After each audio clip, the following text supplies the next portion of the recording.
And welcome, Lily, high on life. And today we have a very special guest for you, Anna de Costa. Anna, welcome. Hello, Lily. Thank you for inviting me. It's my absolute pleasure. And one of the reasons I was so excited to have you on the show is because you live and breathe the epitome of what Lily High on Life is all about. It's the choice to feel good every single day. Absolutely, Lily. Absolutely. And not only that, but you've also written and published a book. So please tell us a little bit about your book. The book is called The Mystical Explorer Wins, and it took me a very, very long time to publish it. The book is a book of spirit. It's a celebration of gratitude, forgiveness, and sacred mantras. First, I have to thank my teachers, Bob Proctor and Napoleon Hill. If not for them, I could not have accomplished this task of being an author. I studied their work, You Were Born Rich, which is a university education. It takes about 7 years to accomplish the work. I bought the education from America, and beside my day job, I studied and did the work at home. It's a mental program. And yes, and just having published the book, it really is a big thing, because I know personally of many people who talk about writing a book, but then they don't actually do it. And you succeeded in actually publishing it and making it into something real. Yes. With this education, what the education does is it motivates you. So if you don't have the education, there won't be the motivation. They really dig deep and get you to bring out that special talent that's buried deep inside me. And you talk about gratitude, and how is that related to feeling good? Well, I used to struggle with deep depression. I was living a life of desperation, just going to work and coming back home and asking myself, who am I? And I never felt fulfilled. I didn't have that passion and drive daily in my life. And you know, there are so many people that are doing that. And many are, as you were, in deep depression, but many don't even feel anything. They don't feel a depression, but they do the same thing over and over again. So congratulations for recognizing that you needed some kind of motivation. Thank you, Lily. I went into healing, and I used many modalities of healing to heal myself, and I attended many seminars. Do you remember what the very first step was that you took? The very first step was, I would say, kinesiology. What is kinesiology? Kinesiology is where you tap into your body, and there's an electrical system in the body, which is your meridian lines. So your facilitator taps on the body and unblocks the energy that's blocking you. But how did you even know about kinesiology? Well, I researched a lot purely because I was so depressed. So let's go back to this place where you're really depressed, because when you are really depressed, you don't have the motivation to research. You don't even have the thought that there may be something that can help you. Do you remember what it was that Lily, actually... My depression was very deep. My depression was in my DNA, and I could not put a value on myself, and I was very submissive. So I didn't even exist. I was dead. How did you find your first book? How did you even know what to research? Well, as a little girl, I was a dreamer. I was a full-time dreamer. I was looking up to heaven. I was very comfortable with heaven. But as I grew older, I realized, with life, you get used to layers and layers and layers of people putting you down, and you've got to be seen and not heard. You're not allowed to express yourself. But that's society teaching you that. That is so interesting, because they say that all children are born with a very positive, happy, good attitude for getting the most out of life. Absolutely. So as you say, it is the things around you that start to affect you as a child. Yes. And do you remember that happening, or did you learn more about that when you were older and researching? When I was older. I'd say that when I was young, everyone teaches you, be seen and not heard. You don't have to talk now. Just sit there in the corner. How dare you speak? Wait for your turn. And you grow up with this negativity and you're just blocked. And I was absolutely blocked.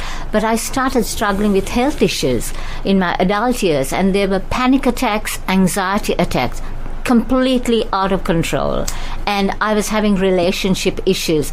I could never speak freely to anyone. I was always thinking, what, I'm not even worthy of opening my mouth and speaking, because there's no point. No one's going to ever listen to me. So this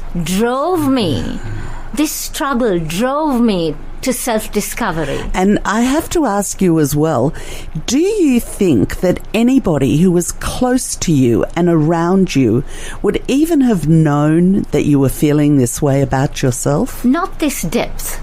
They knew that there was a struggle, because they would say things like, oh, Anne, there you go again. It's another panic attack, another anxiety attack, and you'll get over it. Say your prayers, say some prayers, because it's lovely to pray. We always pray to God, to the universe, and say, please help me with this anxiety attack or panic attack.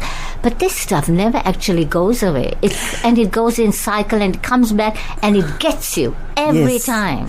And my point in that was that there are so many people who walk around us and among us, and people that we even know well, that we don't know what goes on inside their heads and how they're really feeling, because we learn to cope. Yes. We learn to live so it's acceptable and people find us acceptable.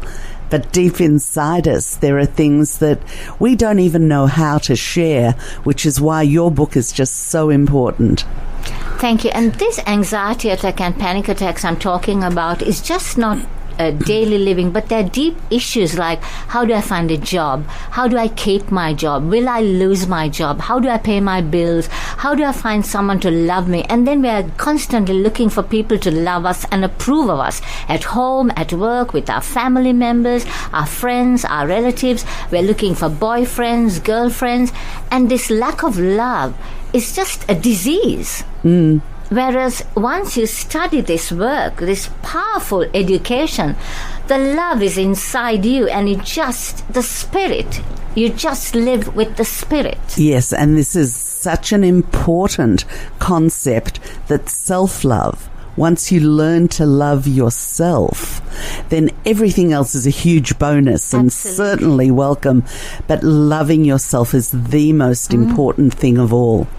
So you started, how old were you when you started this self-discovery? I would say there was this feel. My mind is very mystical. My book is called The Mystical Explorer Wins because my mind is mystical. I was born with a mystical mind. Please explain the title. I would say I'm a full-time dreamer, and it caused me problems sometimes, because I grew up, I could hear people screaming in my ear, and stop dreaming and get into the real world. I actually grew up with that, but I didn't know that I had a gift. I didn't know that the dreamers have enormous gifts, because we are the creators. We can create so easily.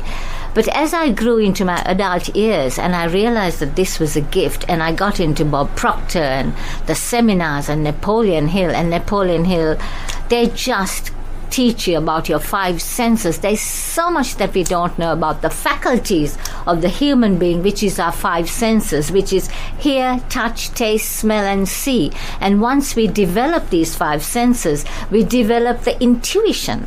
And with that intuition, that is the spirit. That's where we are. That's where we represent ourselves. And everybody has these five senses automatically. Yes. They're a given. It's just how to really appreciate and use them. Yes. So that you can become really evolved in who you are. And stay present. Fully present, yes. Yes. And that also connects you with everything, not just with other people, but also with the whole world and what's happening in the world. So take us through those five senses and how you develop them further through your research and reading. So we have our five senses, which is hear, touch, taste, smell, and see. And the education is that we must hear rich, see rich, talk rich, smell rich, and see rich. And this is a phenomenal education because you are completely in charge. So this is self-mastery, this is self-discovery, and this is challenging because you delete the words poor, average, mediocre, and you go to rich. So you think rich, act rich, see rich, smell rich, and you keep working with the words rich and using rich dialogue. You've got to change your dialogue and start using a very rich dialogue to reprogram the brain. Because whether you use the word rich or something else, it's about feeling good and feeling better. Yes. So rich is a great word because even as you say it, there's an elevation. Yes. Although there are some people that would dispute that and say it's not that at all. Yes. But whatever it is for you, and rich is something that most people can connect with, you feel better. Yes. You feel good. So I must actually take our audience back just a step for just a moment, because you were actually born in Sri Lanka. That's right. And grew up there. And then you also lived in the United States for a while before coming to Australia and making Australia your home. Yes. And so you've lived in different places and in different cultures, which also has an effect. So from what I know of the Sri Lankan culture, you were probably praised for being a quiet, good girl who... Absolutely. Sri Lanka was very colourful. We embraced all religions, and there was a wonderful feeling of, in the 50s, 60s and 70s, that's the time I was in Sri Lanka, there was a great feeling of brotherhood and sisterhood, and we embraced the cultures and religions, and there was more freedom, and it was more safe than the world is now. So I would say my years in Sri Lanka was extremely colourful. But when I came to Australia, that's when the depression started. So I guess that was a point in my life where I had to deal with it. Now what do I do?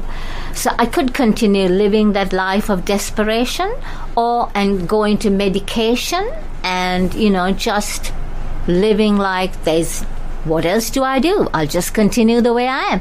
But I questioned it and I go, no, there has to be something better. But I have to make a statement here. Just going to church in the morning and light a candle and saying prayers was not enough to get me out of the old belief system that was holding me down, that was holding me prisoner. I had to study. So I have to say that the importance to change your belief system, you have to bring in an education.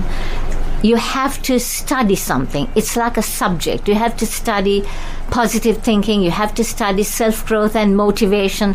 Otherwise, it's simply not possible to change the belief system. It's an education like studying to be a doctor. If you want to become a doctor, you've got to go to medical college. You've got to have teachers teaching you. You have to listen to lectures. You have to listen to tapes. Similarly, if you want to change the belief system, you have to have the education in front of you, listen to lectures, listen to tapes, and practice. And the most important thing is that you need to want to change. You have to want it. You have to want it. And you have to be ready for it. And then there's education everywhere. Yes. Because it's not just getting a school or university type education. It's what you pick up everywhere around you. Once you're ready to learn, then you absolutely learn. But we are so blessed now because the secret is out now. It's no longer a secret. The law of attraction is out now. Everyone knows about the law of attraction, but we must apply these laws. We must study the laws of attraction and use it in our daily lives. So we have to, the key is practice. It is. You're listening to Lily High on Life with Anna Costa, and we'll just take a quick station break. Listening to J-Air, Jewish Australian Internet Radio. J-Air broadcasts to Caulfield and nearby suburbs on 87.8 FM, as well as streaming online at j-air, that's air.com.au. And you're back with Lily High on Life and listening to Anne de Costa, who has written a wonderful book. And we're talking about feeling better, which is what her book is all about.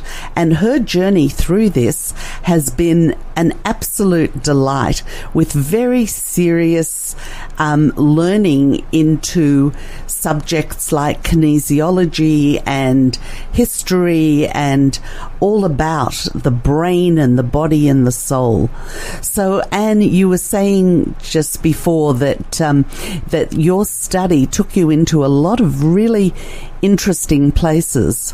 It did, Lily, because I had my day job, which was in the fashion industry, which I enjoyed immensely. But deep inside me, we human beings have talents deeply buried inside us, and we have to dig it out. So once I studied this education, up came my writing and up came the book. And this is a phenomenal education. You Were Born Rich by Bob Proctor, Think and Grow Rich by Napoleon Hill. We live in such privileged times that we have access to this sacred knowledge and we can use it. It's at our fingertips right now.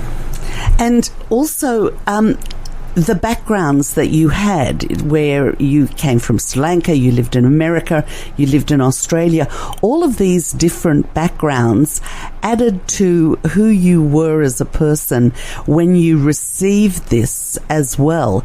Can you talk a little bit about how you feel the different cultural aspects of the places you lived also gave you a unique insight into what you were learning? I was very blessed because in Sri Lanka we had several religions, and we all enjoyed each other's religions, and we acted like brothers and sisters, and there was a lot of love at that time, and we enjoyed each other's festivals. It was very colorful.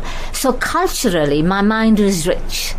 Then I went to America, and when I was in America, I was constantly studying the authors of America, and I was stunned that there was so much more we had to learn. So here was me from Sri Lanka, and I was like out of a little cocoon. So I flew out of my cocoon into America, and then it was the great new world, as it is referred to, and there was so much more to embrace.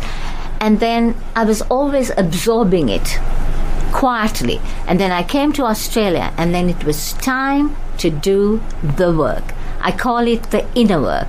And I have to say that gratitude, the Spirit always spoke to me and said to me, Anne, you must practice gratitude. And once I started practicing gratitude, it cured the diseases of my mind. So I had a lot of diseases in my mind: unhappiness, panic attacks, unable to do this, unable to do that, frightened, submissive, and gratitude cured all those diseases. Forgiveness. How did you start? I started by, the Spirit said to me quite loud in my ear, obviously because I was not listening and I was disobedient to the inner voice. One morning I woke up and it literally screamed in my ear, I want you to write down 1 million things that you're grateful for. And that was the start of my book. So I took a book and jotted down 1 to million. I literally did, because it was like someone... So you did the numbers first? I did the numbers first, because this voice was scolding me, like someone was scolding me, saying, hurry up and write. So I started, I numbered 1 to 1,000, 1 to 3,000, 8,000, then I started to struggle after 8,000, and then I kept on and on and on. And when I finished 1 million, half my anxiety attacks, my panic attacks disappeared, my disapproval, my submissiveness, my lack, my limitation, my short-sightedness, everything, half of it disappeared. And then I went, wow, here's the new girl now. Here's the Spirit. What were the first ones? What were the easy gratitudes? The easy gratitude is like, thank you for the sun, the moon, the stars, the firmaments, because I'm a real heavenly girl, right? And then, of course, my home, my parents, those are easy ones. But then to enlarge the mind and to enlarge gratitude, you go sticks, stones, flowers, birds, furniture, toilet paper, cupboards, and this goes on. And by the time you finish 1,000, it's like, whoa, I'm You must have been reaching for the last million, even a couple of 100,000. After I finished 1 million, my mind is so tuned in. My mind is so grateful. It's almost like if I were to describe how my mind was before gratitude and after gratitude, I would say that when you are in a paddock with a wild horse and you want to tame it, it's very frightening, isn't it? So the wild horse is your untrained mind. So when you practice the gratitude and the sacred mantras and the vision board and the journal writing, when you use your tools for self-empowerment, then you tame the horse and you can ride it. Similarly, that's what the mind is like. The mind is wild. It's crazy because you haven't trained it to one-pointedness. Right. But once you fill it with gratitude, you introduce the gratitude and the forgiveness and the sacred mind, all these beautiful tools of self-empowerment, then the mind is just like, hello, what can I do for you now? And you actually feel better. You feel it. You feel it. You are so enriched. How did you get into the fashion business here? When I was always a fashion girl. When I was in Sri Lanka, I used to model. And that was my forte. Right. In the fashion industry. Then I went to America. There was fashion there as well. Then I came to Australia and went straight into the fashion industry. And the higher end fashion. Yes. In Daimaru, I was in the top end with all the top labels, Valentino, Basile, beautiful labels that have disappeared now. We don't even get to see them anymore. Max Mara is still here. Then I joined David Jones and did fashion again with international labels and Australian labels, which I loved very much. So you were really interacting with some of the wealthier women that were in Australia. Yes. Were they happy? What did you notice about their way of being? Well, serving them was fabulous because it was all occasions. You dress them for work, you dress them for occasions, weddings. So that part was very exciting. And then you get to know some people as well. But when I worked in Daimaru, I clearly remember that I was very much into this stuff as well then. And two of my customers, when I worked at Daimaru, they wanted to get married and they didn't have husbands. And they said, oh, we'll never have a husband. We'll never find a man. You know, they were going. I said, no, I'll give you some mantras. Here are some mantras. Chant them. And if you start a vision board and you do some mantras, you know, your husband's going to come. And then two customers in particular came and told me, oh my God, and we're happily married. Thank you so much because of you. And it really is what you see and what you envisage. Yes. If you just stay stuck in reality, you'll just get more of what that reality is. Mike, and I'd like to just dig a little deeper in this because it's about people and people every day and people putting on a good face. So because you would see the same people repeatedly over a period of time, were you even aware, because you have this sensitivity as well and you were learning all of these things for a more positive life, were you even aware of some of these women who weren't really happy? They had the money to buy everything they wanted. Yes. Were there some women that had no self-awareness that you were able to also connect with? Yes, I have to say that when you're dealing with people, they come from different levels. Some of them are aware and some of them are not aware. I would never offer this knowledge to people if I feel. I go by my feeling plane. Yes. I work with my intuition, and I will never offer this to anyone if I don't feel it's right. But if I feel there's a need for it, I will step in and say something. And that's how I continue with my life even today. And what about the self-awareness of people that you deal with? Do you feel that some people are aware but don't know what to do, or just aren't even aware that there is some something? People, because there are many layers, the mind is covered with many, many layers. And if we don't do this inner work, we will just, as they say, we come and we go. We are born and then we die and then we go. Bob Proctor says it really beautifully in one of his most powerful quotations, and that when I read that, I woke up instantly from my depression. He says, when a human being dies, it's not the death of a human body, it's the death of dreams. And when I read that, I said to myself, whoa, I've been dead all these years. Now I may as well study this powerful information and live again, live my dreams. I love that. And that's how the book came. I love that.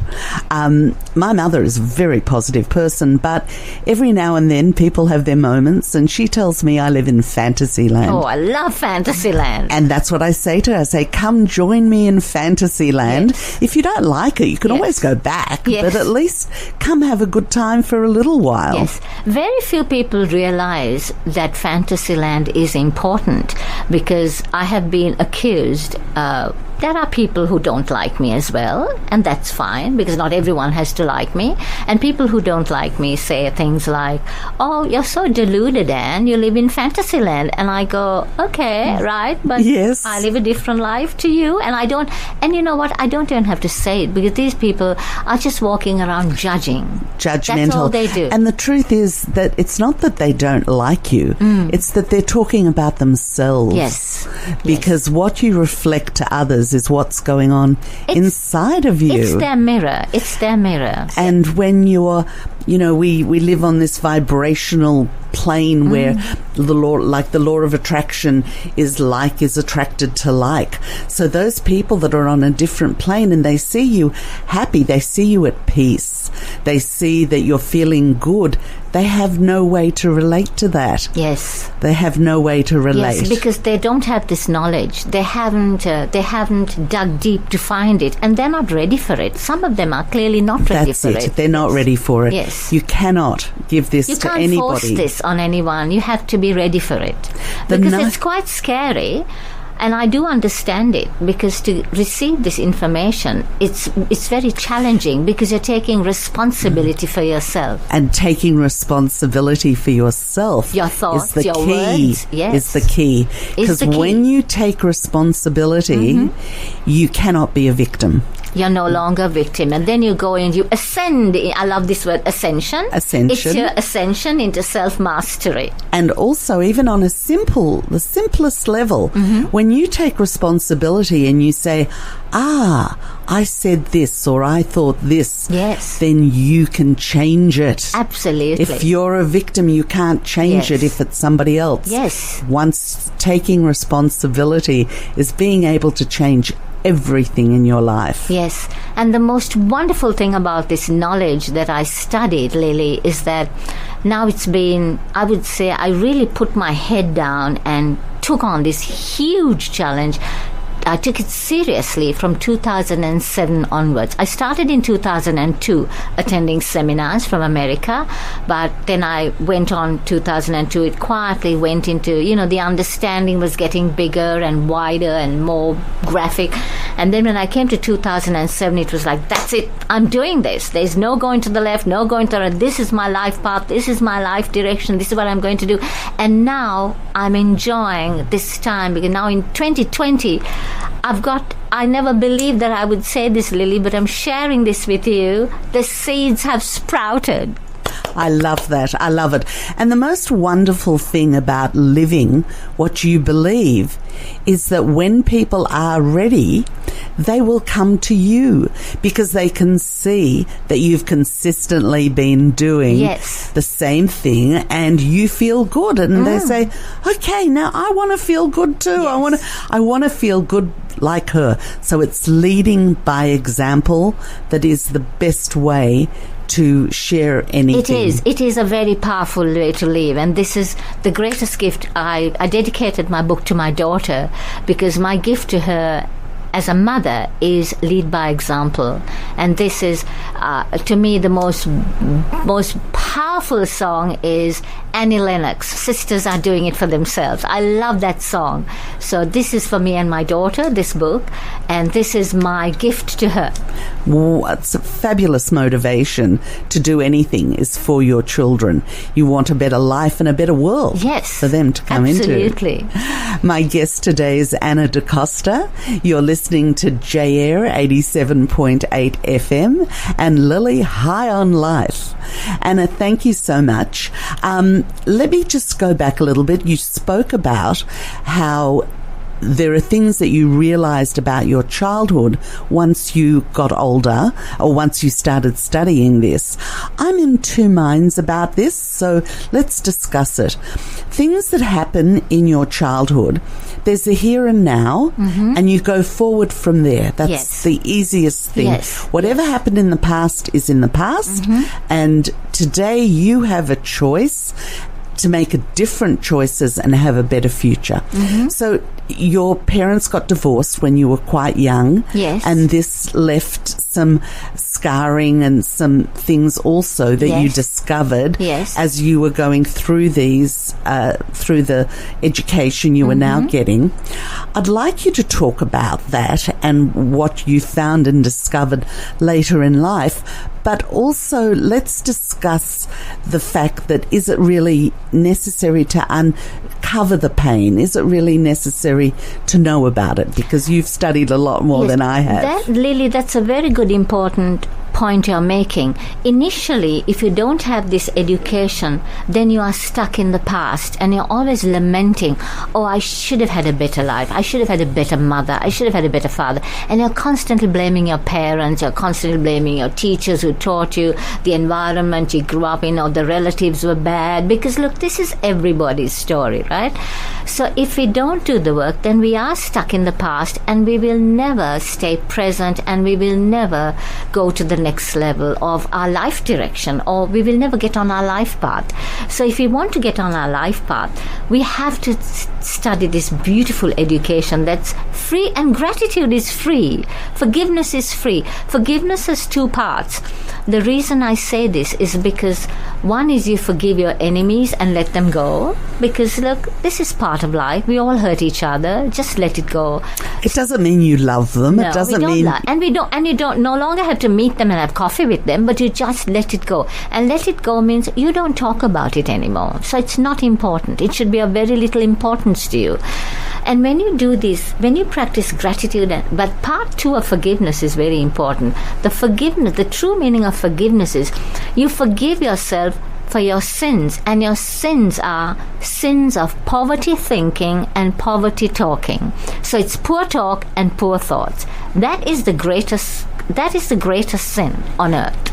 Poor talk and poor thoughts. And forgiving yourself is huge. Yes. Because in order to love and appreciate yourself, you have to know there are no mistakes. No, and none of us are perfect. None of us are perfect, and those mistakes are what give us the greatest lessons. And those mistakes are good because it what molds you and shapes you. I look back on my past and I'm going, oh my gosh, I love it. What a blessing that this happened. I get out my list and I go, wow, I'm so grateful that all these things happened to me, because that's what made me strong and courageous and brave. And now I'm ready to take on anything. Yes, and it's knowing that you can, knowing that you are capable, and knowing that everything comes from you, and you are the creator of your life. Yes, and that phrase that I'm a creator is so powerful, because the universe is creation, God is creation, and we are co-creators. So if I'm a creator, then what am I creating? I'm creating gratitude, I'm creating forgiveness, I'm creating the vision board, I'm creating journal writing. I'm always a creator. And love and harmony. And loving it. And love and harmony in your life. And spreading joy, endless joy. And the things that, you can look outside at what other people have created, and people have created the most amazing things. Yes. I mean, peace in the world everybody wants, but there are individuals that have made great strides and inroads politically, or to actually make a better world. There are people that have built companies that are worth nearly $1 trillion. Yes. I mean, that's a mind-boggling thing. But first, it's the inner peace within you feeling good yourself when you wake up in the morning. Yes. And you can say, I'm so grateful that I've woken up and I feel good. Yes. This feeling plane is very important, Lily. I love the work that you do, feeling good, because that says it all. We can't go beyond that.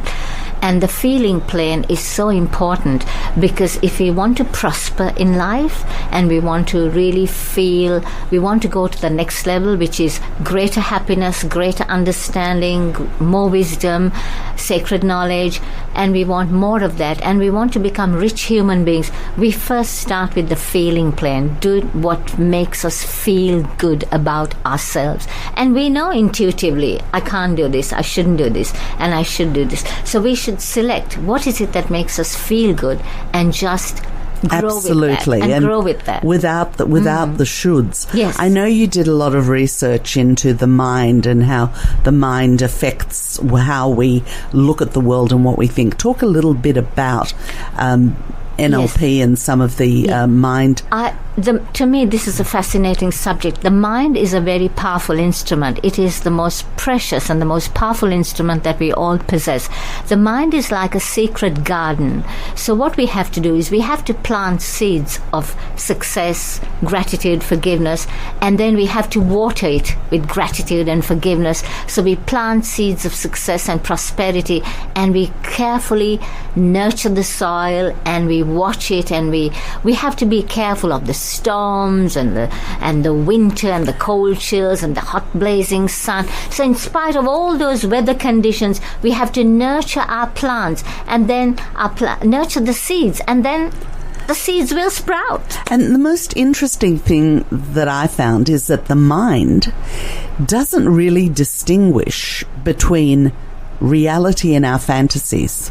It doesn't. We implant the reality because that's what we say. Want. Yes. But once we go into fantasy, or what a lot of people call fantasy about the future and what you envisage in the future, the mind sees that. The mind sees that's the imagination. The imagination is the most powerful instrument that we possess.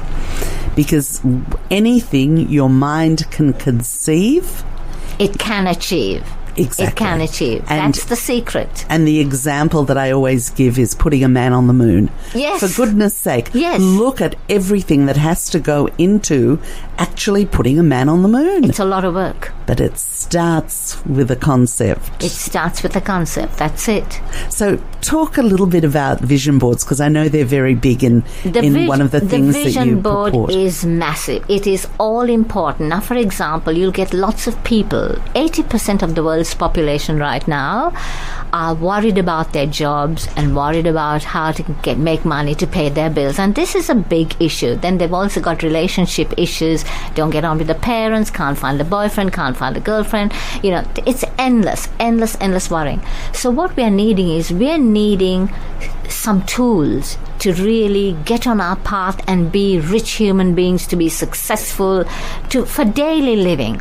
So we get the vision board out. I cannot say this enough. So the vision board is fantasy for all you vision board lovers out there and you fantasy lovers out there. Let's get the vision board out. We cut out the pictures. I always ask people, so you start with a big sheet of blank paper. Or you can start with your laptop.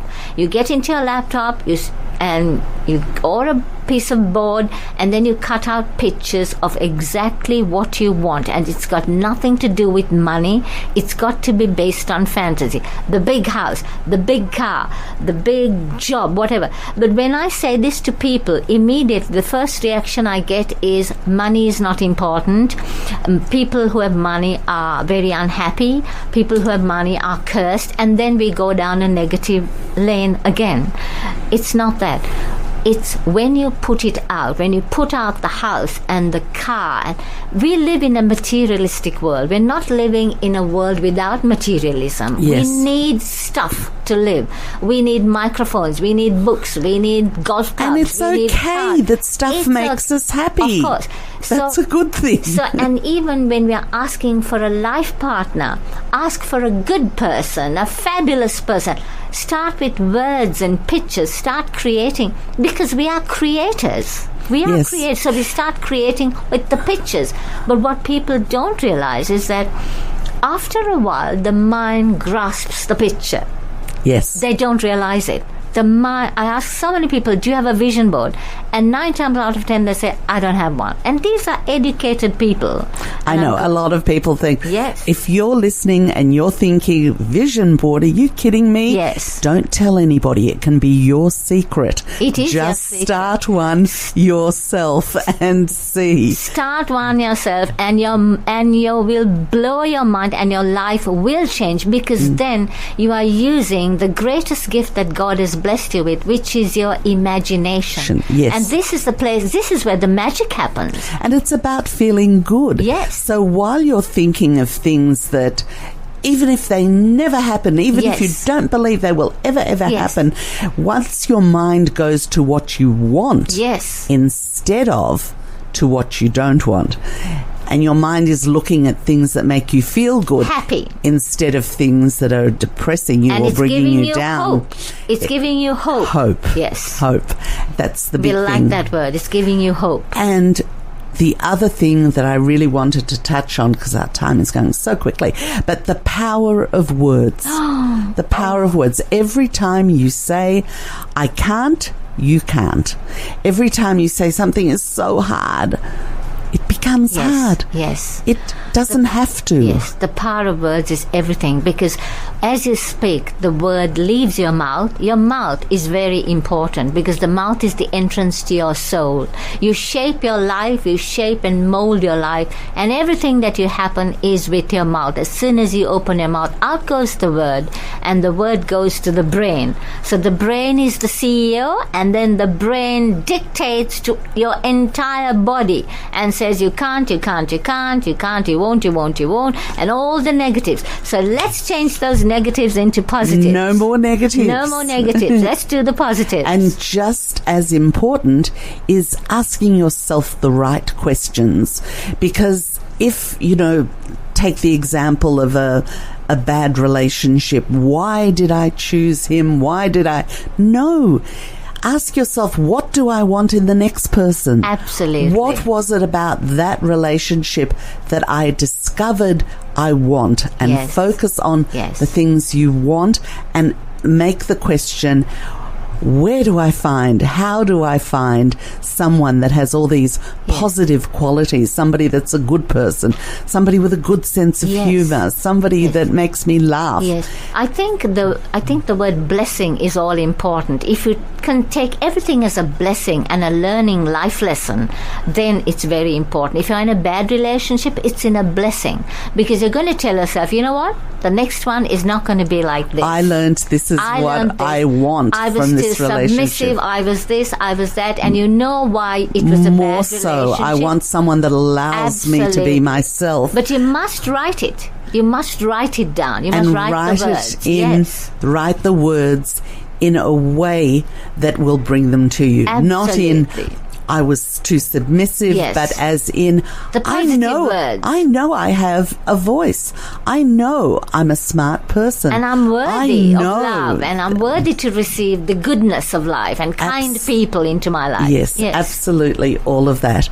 And it comes back to gratitude. Your million things to be grateful for. I can see how writing down a million of them now very few people put you in that space. Yes, people will be shocked when I tell them this, but I eat gratitude, breakfast, lunch and dinner. And when I'm doing nothing, I start practicing gratitude. So my mind is never idle. I'm constantly practicing gratitude because it protects my mind. If I don't do it, my mind will be invaded by negativity. And in the Jewish religion, Orthodox people are constantly saying thank you for everything.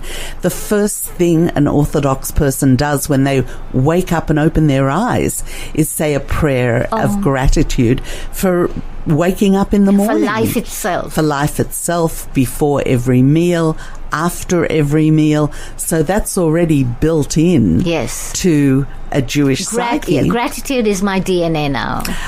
My small aha just now about that is how many Orthodox people that do that realize the joy in the prayers that they're saying. It becomes an automatic thing. It is automatic. I know a lot of people are on automatic pilot when they do it, but it really is about, okay, so I'm doing this, thank you to God, with joy. Yes. And really, God is higher power, higher spirit, whatever it is. And when I say thank you and I'm giving praise and I'm doing my gratitude, I'm not doing it because I'm wanting something.